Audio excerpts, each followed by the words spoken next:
Good morning, students. How are you? Today's topic is limitations and disadvantages of divisional organization.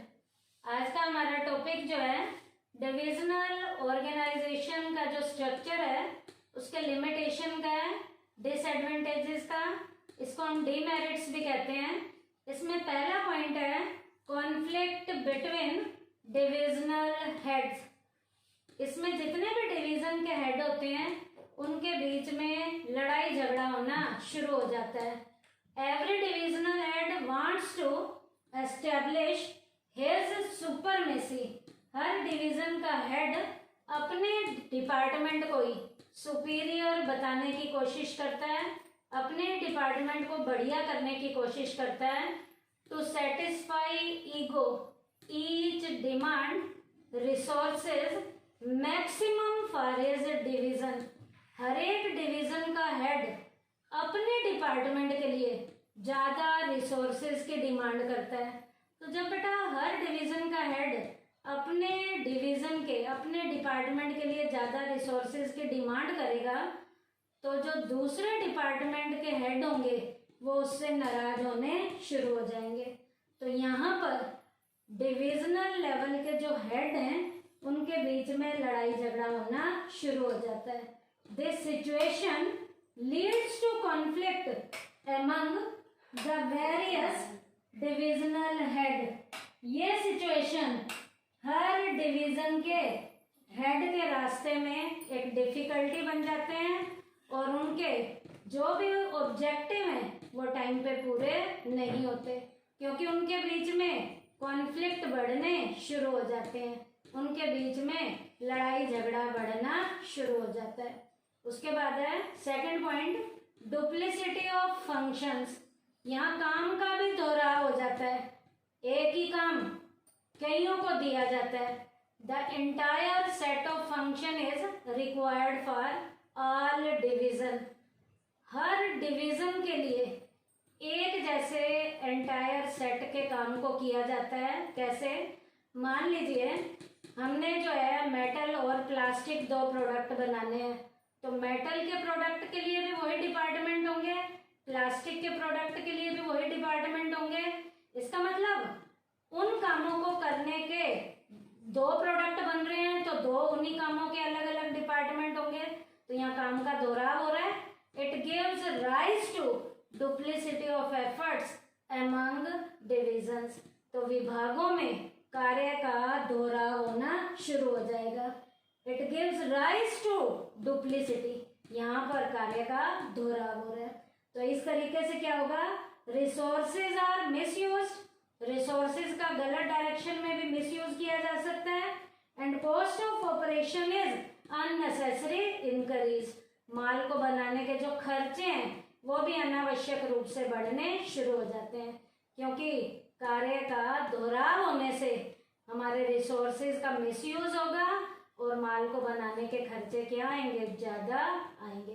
तो ये भी इसके limitation में आएगा, इसके ड्रॉबैक में आएगा। उसके बाद थर्ड पॉइंट है सेल्फिश एटीट्यूड। सेल्फिश एटीट्यूड का मतलब होता है स्वार्थी रवैया।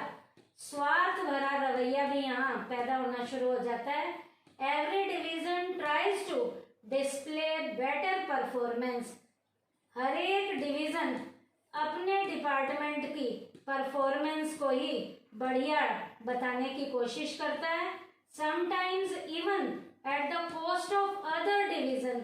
जब हम अपने को बढ़िया बता रहे हैं तो अपने आप दूसरों को क्या बताया जाता है? घटिया बताया जाता है। तो जब हम अपने को बढ़िया बताएंगे और दूसरे को घटिया बताएंगे तो ये हमारा सेल्फिश एटीट्यूड है।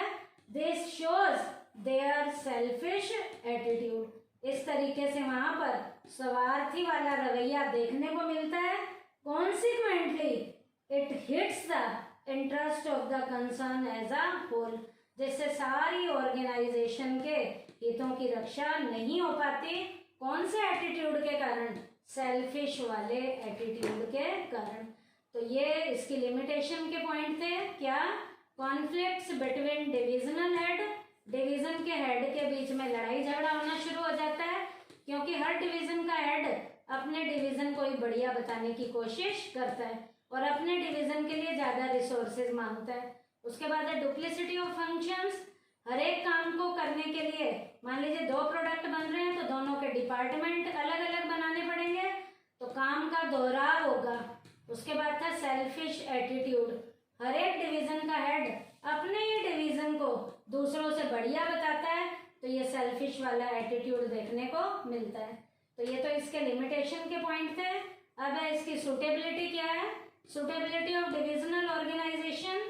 डिविजनल ऑर्गेनाइजेशन कौन से एरिया के लिए सूटेबल होता है, तो किस एरिया के लिए सूटेबल है जहां पर क्या क्या है, where the number of main product is more than 1, जहां पर एक से ज्यादा प्रोडक्ट बनाए जाते हैं, एक से ज्यादा प्रोडक्ट होते हैं। एक प्रोडक्ट था तो वो फंक्शनल था, एक से ज्यादा प्रोडक्ट की जहां बात होती है वो स्ट्रक्चर डिविजनल ऑर्गेनाइजेशनल स्ट्रक्चर के लिए सूटेबल होता है। Second, where different manufacturing technologies and marketing methods are required, जहाँ किसी भी माल को बनाने के अलग अलग टेक्निक का यूज किया जाता है और अलग अलग मार्केटिंग मेथड्स की हमें जरूरत पड़ती है।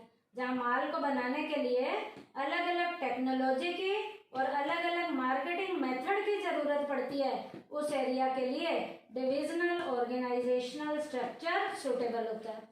उसके बाद third, where the size of the concern is really large, जहां पर ऑर्गेनाइजेशन का साइज हद से ज्यादा बड़ा होता है, रियली लार्ज होता है। लार्ज था फंक्शनल में और डिविजनल में क्या है, रियली लार्ज, जहां पर ऑर्गेनाइजेशन का साइज हद से ज्यादा बड़ा होता है, उस एरिया के लिए डिविजनल ऑर्गेनाइजेशन स्ट्रक्चर सुटेबल माना जाता है। तो इसकी सुटेबिलिटी के 3 पॉइंट क्या क्या थे। पहला, where the number of main product is more than 1, एक से ज्यादा जहां प्रोडक्ट बनाए जाते हैं। दूसरा, where different manufacturing technologies and marketing methods are required, जहां माल को बनाने के लिए अलग अलग टेक्नोलॉजीज की और अलग अलग मार्केटिंग मेथड्स की जरूरत पड़ती है। और लास्ट है, where the size of the concern is really large, जहां पर ऑर्गेनाइजेशन का साइज हद से ज्यादा बड़ा होता है।